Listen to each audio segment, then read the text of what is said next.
Welcome to Joe Stunner Boxing.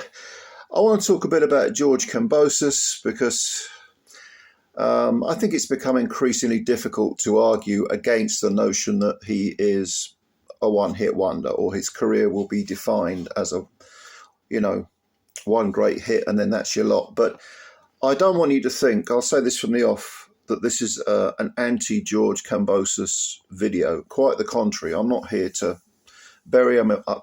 I'm here to praise him because, as I've said before on many occasions in previous videos, I have nothing but respect for anyone who'll take on anyone. And George has done that. And he's lost 4 of his last 6. All 4 of his defeats have come in his last 6 fights. One of those wins was a highly disputed decision over Maxi Hughes. A lot of people feel it's, 5 out of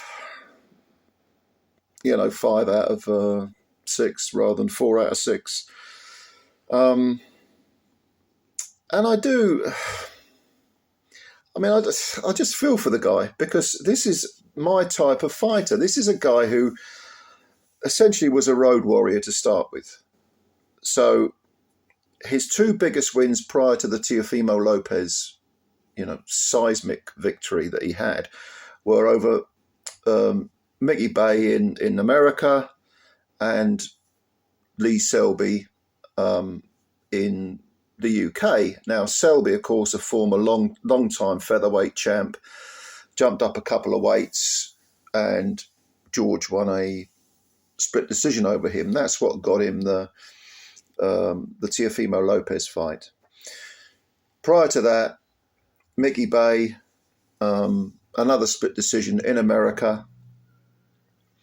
So along comes the Lopez fight. No one gives George a hope in hell of winning, and he pulls off. Like I say, it was a seismic victory, brilliant fight, massively entertaining, and just a fantastic conclusion. And I think people have been playing down that victory.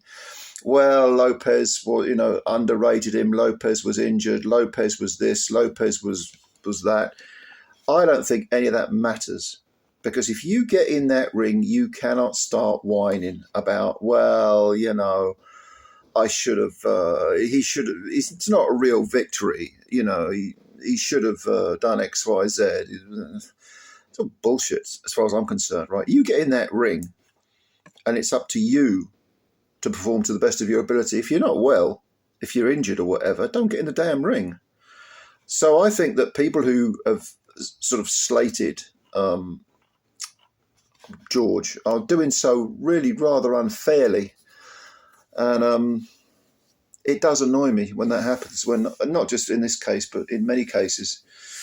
Now, since the Lopez fight, incredible win, real feel-good win that was. What has George done? As I said a moment ago, he's lost 4 of his last 6. He lost twice in Australia to Devin Haney, a very big lightweight who just had too many skills for George. I think I picked Haney to win on points, which he did. I picked him to win on points again in the rematch, which he did. Both of those were conclusive, unanimous decisions. Then George, what was the next one? He got the questionable one over Maxi Hughes. Then he fought Lomachenko, who he actually wanted to fight instead of Haney. This guy ducks no one, you know what I mean? But Lomachenko had other things on his mind, what with the Russian invasion of the Ukraine and so on. So he got stopped by Lomachenko, beaten up badly and chopped down to the body. We all know Lomachenko. Anyone who knows the remotest thing about boxing knows that Lomachenko was an absolute fistic maestro when he was at his best. And that turned out to be Lomachenko's last fight. And what a way to go out, because his performance was magnificent.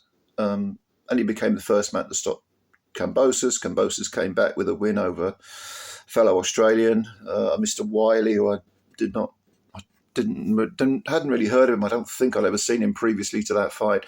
Put up a decent enough row, and probably gave Cambosus more than most of us thought he would. But George looked like damaged goods there. He didn't. This was at 140. Then he fought Richardson Hitchens at the weekend, and he got knocked out in 8. So what are we saying about George Kambosos' career? To me, I don't think he was ever an elite fighter. I think he had one incredible night, which you should give him all the plaudits in the world for that, to go to America as a complete no-hoper and defeat a guy who had just beaten Lomachenko. And if you're going to say that, Teo was injured against Cambosus, then let's not forget that Lomachenko was injured against Teo. Do you want to take away kudos from Teo for beating Lomachenko? I'm not going to. If Lomachenko got in the ring with an injured shoulder, which he said he did, tough, mate. You don't get in the ring if you're injured, for Christ's sake. I don't want to hear excuses afterwards. I don't even want to hear reasons, even if they're legit reasons. Don't take away someone else's achievement from, because you got out the wrong side of bed or whatever it was. So it does beg the question, George has made millions of dollars. George has held a number of the titles. I think the only one he was missing was the WBC title. He's been Ring Magazine champ. He says he fights because he's a warrior. He keeps using the word warrior. I'm a warrior. I hope you appreciate that I'm a warrior, blah, blah, blah. Yeah, we do. Well, I do anyway. I've got nothing but respect for George Kambosos. But we're now at the point where he's running out of options. So what would be does he have any options left? And I'm not talking about becoming just a name to pad youngsters' records. I mean, does he have any big money spinning,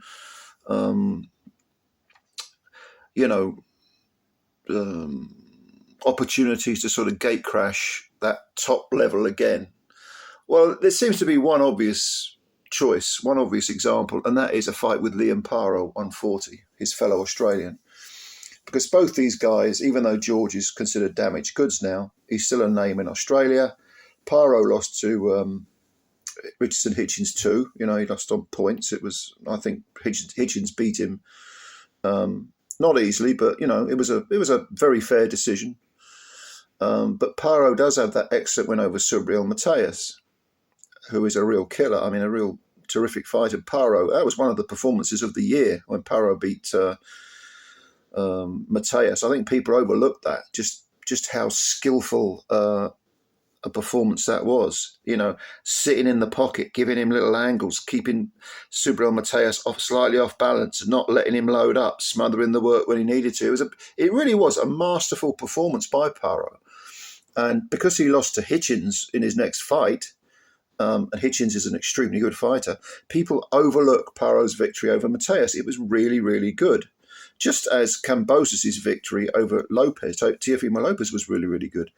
So it seems to me that if you put these two Aussies together at 140, you've got yourself a big money spinner.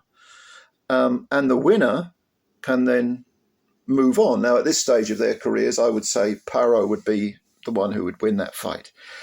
I think he would possibly stop George. I think George, if you fight these back-to-back fights, if you'll fight anyone, if you'll get in the ring with anyone, you're going to pick up damage. And especially as they are essentially back-to-back fights, apart from the Wiley and the Maxi Hughes fights, which themselves went the distance. I mean, that's more miles on the clock. And George didn't have his own way, certainly not against Maxi Hughes, but he probably made more of a meal of the Wiley fight than people expect him to. But I think that Parro versus Cambosus can be sold, and Eddie Hearn has connections to both these fighters. So I think a big blockbuster, maybe a stacked Aussie card, get Teramona on the undercard. I don't know, Jaya Pataya. I mean, there is room there. Can you imagine? Let's say Jaya Pataya, you get yourself a little fight with Zerdo Ramirez, which everyone's been calling for, which I desperately want to see. And on the undercard, you've got Paro versus Cambosus. Maybe, like I say, Teramona is coming through. Justice Hooney's going to come back. Australian boxing is in a good place. So a big blockbuster matchroom stroke Golden Boy card or whatever, funded by the excellent Turkey. I think that could be that would be a fantastic card, and I think it would give Cambosus a possible road back. If he was to beat Paro, then people wouldn't be able to say, well, who else has he beaten apart from Teofimo Lopez? Well, he beat Liam Parro. Liam Parro is a former champion and very, very good fighter. Or Parro, if Parro wins, people can't say, well, who have you beaten other than Subriel Mateus? Well, I beat George Kambosos. Some people would probably say, yeah, but Kambosos was damaged goods. But the thing about George is he'll fight to the end. Clearly, his weakness is to the body. You know, both of his stoppage defeats have been through body punches. But if you can bang him on the jaw all day, and he probably ain't going to go anywhere. So I don't know. What do you think? I mean, I like George Kambosos. I respect his attitude. I like the fact he's fought everyone. I loved it at the end of the Hitchens fight when he said, "Oh fuck it, let's just fight. Let's just all fight each other." And he was quite right. There he was in the ring with, you know, Teofimo Lopez, who he'd beaten, and Hitchens had just beaten him. And then they were talking about Haney, who he's fought twice. And this is what I want from my fighters. We hear so much about so-and-so ducked this person and swerved this person and avoided that person. Then when you get a fighter who'll fight anyone and does fight anyone, suddenly people are slagging them off. Well, he was only king for a day. You know, well, I'll tell you what. King for one day is one day more than most people will ever experience. So I say big up George Kambosos, limitations and all. He's my kind of fighter. Anyway, leave your comments below. Let me see if you agree with me or you disagree. What do you think of George? And what do you think his next step should be? Of course, retirement is an option. Retirement is an option. I haven't mentioned that yet, but yeah, that would be an option. And good luck to the guy if he wants to walk away and spend his millions with his, you know, trophy cabinet full of belts. Get on with it, mate. He's got a wife and kids. You know, this is, after all, prize fighting. He's been to the top of Everest. You know, he had a brief look round and now he's come down. No problem. Anyway, let me know what you think. Comments below, and please subscribe to the channel if you're new and hit the like button if you enjoyed this video. But I'm eager to read your comments. All right, ladies and gentlemen, thank you very much. We'll speak again soon. Bye for now.